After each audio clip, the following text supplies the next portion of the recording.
Assalamualaikum warahmatullahi wabarakatuh. Saya Fuad Nayanada dari D3 Teknik Listrik 2019 akan menjelaskan mengenai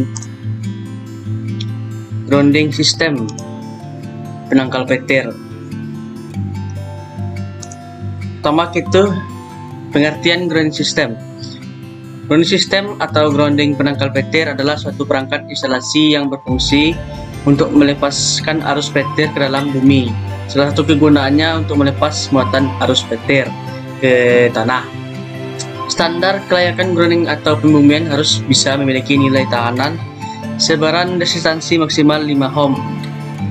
Di bawah 5 ohm itu lebih baik karena maksimalnya yaitu 5 ohm. Yang ketiga, material grounding penangkal petir atau anti petir dapat berupa batang tembaga, lempeng tembaga atau kerucut tembaga. Semakin luas permukaan material grounding penangkal petir atau anti petir ini yang ditanam ke dalam tanah, maka resistansi akan semakin rendah atau semakin baik. Yang kedua yaitu aspek-aspek yang mempengaruhi sistem pembumian atau grounding system. Yang pertama yaitu kadar air. Bila air tanah atau di dalam tanah dangkal atau musim hujan, maka nilai tahanan sebaran mudah didapatkan. Yang kedua yaitu mineral logam. Jika kandungan mineral tanah sangat mempengaruhi tahanan, sebaran atau resistansi, karena jika tahanan semakin banyak mengandung logam, maka arus petir semakin mudah mengantarkan. Selanjutnya itu tekstur tanah. Untuk tanah yang bertekstur pasir dan poros akan sulit untuk mendapatkan tahanan sebaran yang baik karena jenis tanah seperti ini air dan mineral akan mudah hanyut. Selanjutnya yang terakhir yaitu aspek yang mempengaruhi sistem pembumian grounding adalah derajat keasaman pada tanah. Semakin asam pH tanah, maka arus petir semakin mudah diantarkan.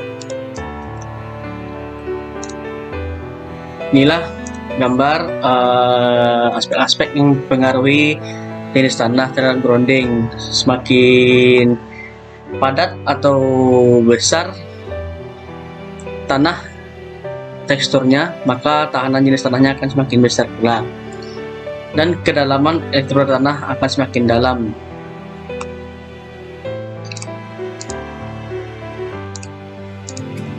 Selanjutnya adalah 3 bentuk grounding system. Yang pertama yaitu single grounding, yaitu dengan menancapkan sebuah batang logam atau pasak, biasanya dipasang tegak lurus masuk ke dalam tanah. Ada juga yang menggunakan pipa galvanis yang di dalamnya diisi dengan kabel BC, kemudian dihubungkan dengan kabel penyalur bak kontrol. Dan ini seperti ini bentuk grounding single, hanya satu saja yang masuk ke dalam tanah. Kemudian yaitu parallel grounding, yaitu bila sistem single grounding masih mendapatkan hasil kurang baik, maka perlu ditambahkan material logam arus pelepas ke dalam tanah dengan jarak antara batang logam atau material minimal 2 meter dan dihubungkan dengan kabel BC atau BBC. Seperti ini bentuk grounding paralel. Ada 2 yang masuk ke dalam tanah.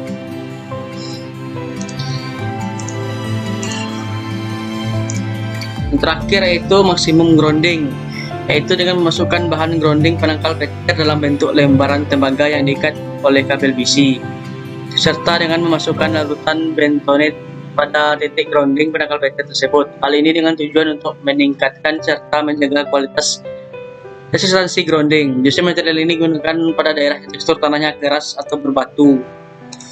Seperti ini bentuk maksimal grounding.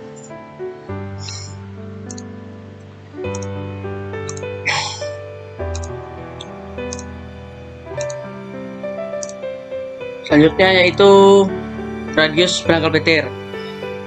Pertama, radius pelindungan tidak hanya berdasarkan kapasitas rata-rata yang tergantung pada tabel.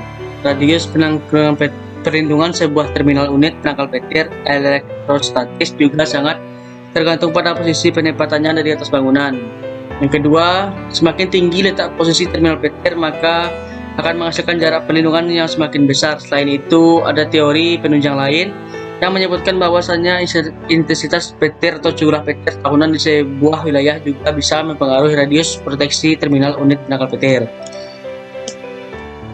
Luas radius proteksi novel petir ditentukan oleh rumus perhitungan risiko, yaitu pertama, jumlah hari guruh di lokasi bangunan berada. Jadi di luas radius proteksi juga dipengaruhi berapa banyak atau sharingnya guruh di lokasi bangunan itu. Yang kedua, bahaya dari bangunan, apakah struktur bangunan itu terbuat dari kayu, besi, atau beton. Yang ketiga, adanya bahan yang mudah terbakar dalam bangunan tersebut, seperti pabrik-pabrik. Yang keempat, bahaya terhadap keselamatan manusia. Terakhir itu berapa tinggi terminal petir terhadap permukaan atau atap bangunan yang akan diproteksi. Baiklah, hanya itu yang dapat saya sampaikan. Banyak kurang saya mohon maaf. Wassalamualaikum warahmatullahi wabarakatuh.